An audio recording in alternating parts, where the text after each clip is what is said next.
संसद में कल मणिपुर हिंसा पर बोलने के लिए राहुल गांधी आए। सरकार पर जमकर हमला बोला।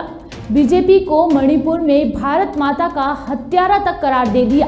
लेकिन जैसे ही राहुल ने अपना भाषण खत्म किया, स्मृति ईरानी जवाब देने के लिए खड़ी हुई।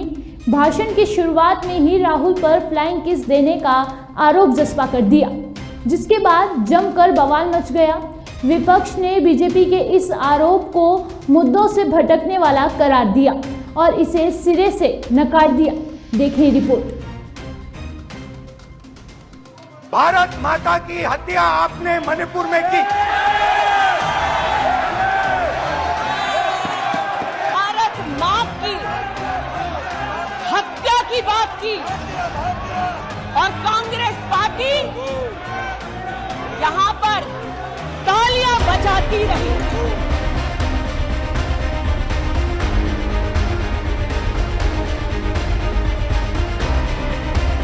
मारा आपने मणिपुर के लोगों को मारकर भारत की हत्या की है। आप देशद्रोही हो, आप देशभक्त नहीं हो, आप देश प्रेमी नहीं हो, आप देशद्रोही हो। आपने देश की हत्या मणिपुर में की। मणिपुर हिंसा की लड़ाई फ्लाइंग किस पर क्यों आई, हम आपको बताएंगे आज की इस स्पेशल रिपोर्ट में। इस बात का संकेत पूरे देश को दिया कि मन में गद्दारी किसकी है। बीजेपी महिला सांसदों का वार, संसद में राहुल का अभद्र व्यवहार। पहली बार ऐसे हो रही है, एक मेंबर पार्लियामेंट का अंदर किसी महिला के सामने प्लेन किस दे रहे हैं। राहुल वर्सेस स्मृति ईरानी, आरोप प्रत्यारोप की नई कहानी। समझ में नहीं आता है कि जब वो बोल रहे थे, सारे मंत्रीगण खड़े हुए थे, मंत्री सब बीच में दखलंदाजी दे रहे थे। आपसे उन्होंने एक प्यार भरा जेस्चर दिया है, उससे आपको दिक्कत क्या है? इतनी नफरत की आदत बन गई है कि मोहब्बत का कोई भी जेस्चर, प्यार का कोई भी जेस्चर, अफेक्शन का कोई भी जेस्चर आपको समझ में नहीं आता है। संसद में ये कैसी चर्चा, कौन सच्चा कौन झूठा। ऐसी गरिमा विहीन आचरण को इस देश के सदन में कभी नहीं देखा गया। मणिपुर हिंसा को लेकर लोकसभा में चर्चा का दौर जारी था। एक तरफ इंडिया तो दूसरी तरफ एनडीए दोनों अपनी अपनी बातें रख रहे थे। माहौल गर्म था। इसका मतलब भारत माता की हत्या आपने मणिपुर में की।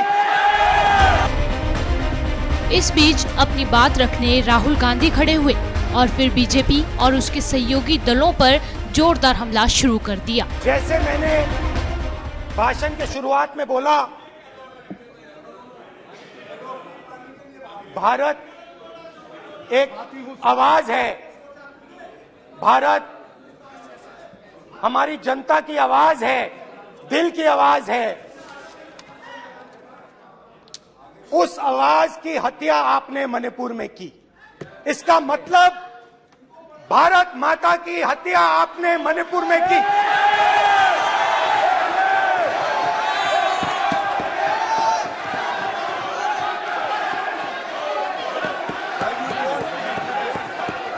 भारत माता को आपने मणिपुर के लोगों के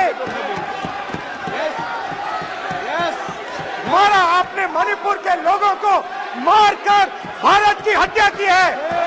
आप देशद्रोही हो, आप देशभक्त नहीं हो, आप देश प्रेमी नहीं हो, आप देशद्रोही हो। आपने देश की हत्या मणिपुर में की। प्लीज एक मिनट, प्लीज बैठिए, प्लीज बैठिए। अब सवाल आप उठता है, बैठना चाहते नहीं बैठना चाहते, आप बैठना चाहते नहीं बैठना चाहते, इसीलिए आपके प्रधानमंत्री चाहते आप। मणिपुर में नहीं मैं जा कह रहा हूं, सकते बैठिए आप, हैं, क्योंकि उन्होंने प्लीज। देश की हत्या की है। मणिपुर में हिंदुस्तान की हत्या की है, भारत माता की हत्या की है। लेकिन जैसे ही राहुल गांधी ने अपना भाषण खत्म किया, बीजेपी की तरफ से केंद्रीय मंत्री खड़ी हुई। लेकिन उसके बाद जो हुआ, उसने मुद्दे को ही मोड़ दिया।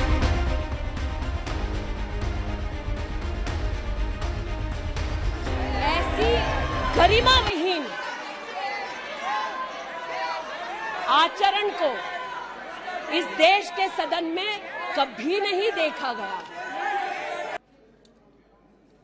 कि जिनको आज मुझसे पहले वक्तव्य देने का अधिकार दिया गया, उन्होंने जाते जाते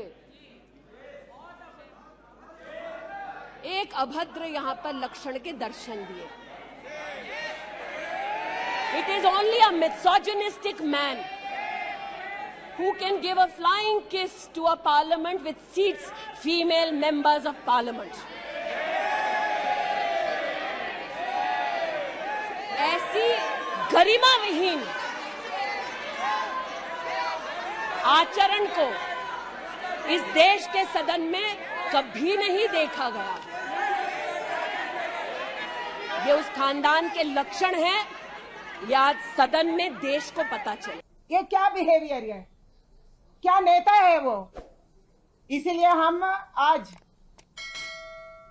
स्पीकर को कंप्लेंट दिया है, सीसी कैमरे से इसका फुटेज लेना एंड मेंबर का ऊपर कार्यवाही करना, ऐसे हम मांग रखे हैं। हम सभी महिला एमपी से ऐसे मांग रखे हैं। ऐसी घटना हम लोगों ने कभी देखी नहीं, ऐसा अभद्र व्यवहार कभी नहीं देखा।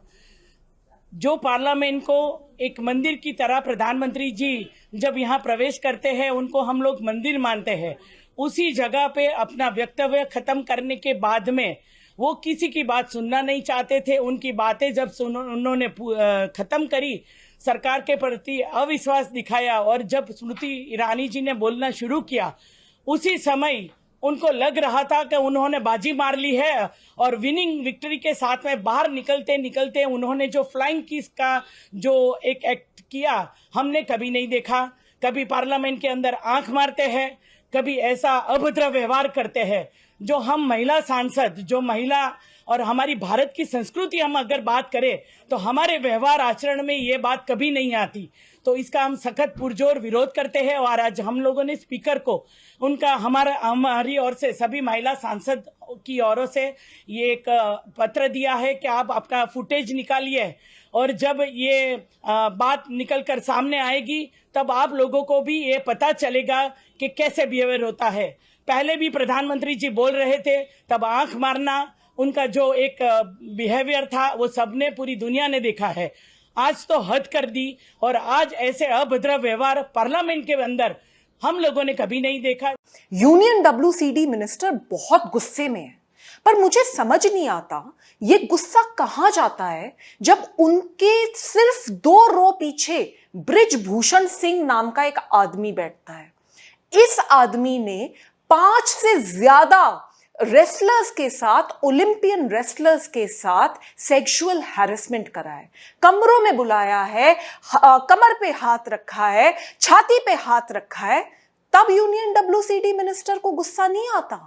यूनियन WCD मिनिस्टर को गुस्सा नहीं आता जब मणिपुर में लड़कियों को नंगा करके घुमाया जाता है, मोलेस्टेशन किया जाता है, उनके साथ गैंगरेप किया जाता है, तब इन्हें गुस्सा नहीं आता। इनको गुस्सा नहीं आता कि राम रहीम नाम का एक बलात्कारी और एक मर्डरर हर दूसरे दिन हरियाणा सरकार उसको छोड़ देती है, पैरोल पे बाहर निकाल देती है जेल से, तब इनको गुस्सा नहीं आता।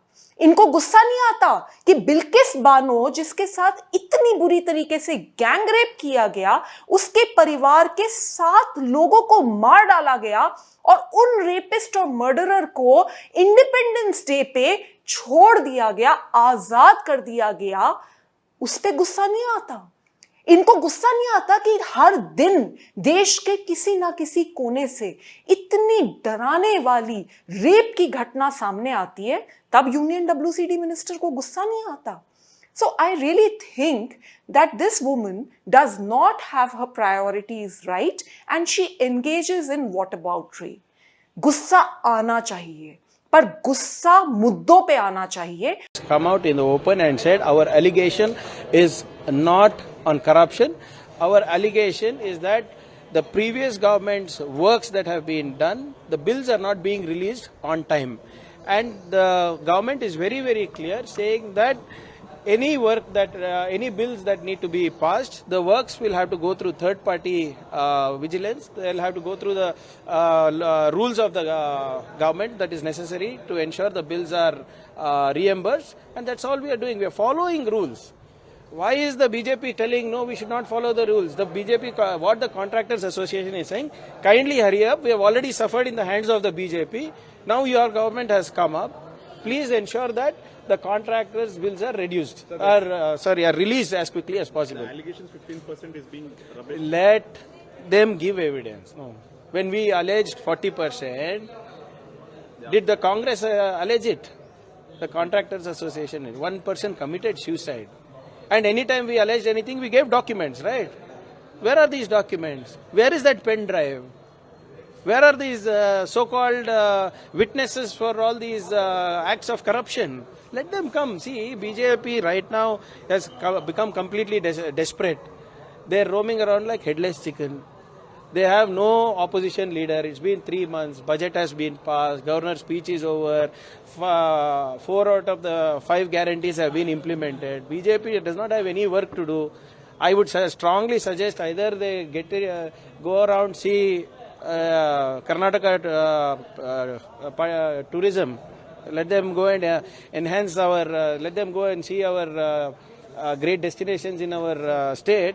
Or now that even some JDS people are going abroad also, no, let them tag along. Anyway, they both are knit together. Yesterday, Rahul Gandhi allegedly offense. First of all, it was an alleged flying kiss. Nobody saw it. Nobody knew what it was. As far as I saw the videos, he was asking the speaker that I am not able to speak. Okay? Number one. Number two, the BJP is so angry. Where was all this anger? When a 19-year-old Dalit girl was gang raped and burnt at 2:30 a.m. by Bulldozer Baba.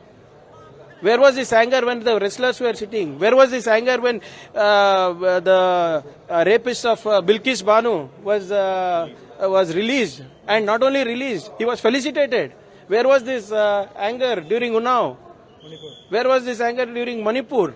When women were paraded naked and gang raped? Where was this anger that time? Now people are angry? For what? For an alleged flying kiss? So PM is going to speak in Parliament today, sir. I will tell you the standard operating procedure. He will play victim. He will blame the previous governments. He will invoke Nehru ji, he will invoke Rajiv Gandhi ji, he will invoke Manmohan Singh ji, and he will also blame Rahul Gandhi ji for it. The whole opposition acts like as if Rahul Gandhi ji is the Prime Minister. And they have no responsibility on them. It took 80 days for the Prime Minister to say the word Manipur. Yes or no? Has he visited Manipur? Yes or no? Has Mr. Amit Shah visited Manipur? Yes or no? What was Mr. Amit Shah stand on all these, on 6 lakh ammunition that is missing? 4,000 automatic rifles are missing. Isn't it the height of incompetency? Yes or no? Let them answer in simple questions. I am telling you, today it is going to be the standard operating procedure. It's just going to be his Man Ki Baat in a one-way this thing with his cheerleaders sitting behind him, just shouting Modi, Modi. You will not get a straight answer from the Prime Minister. That much I know. But at least he's speaking. Do you think it's a victory of the opposition that after putting a pressure, he's finally speaking? See, I personally don't expect much from the Prime Minister. It's been almost 10 years.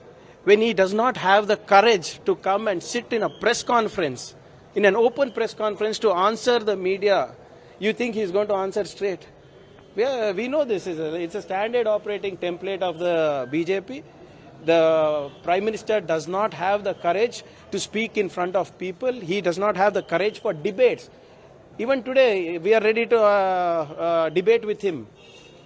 It's only Man Ki Baat and not a single press conference.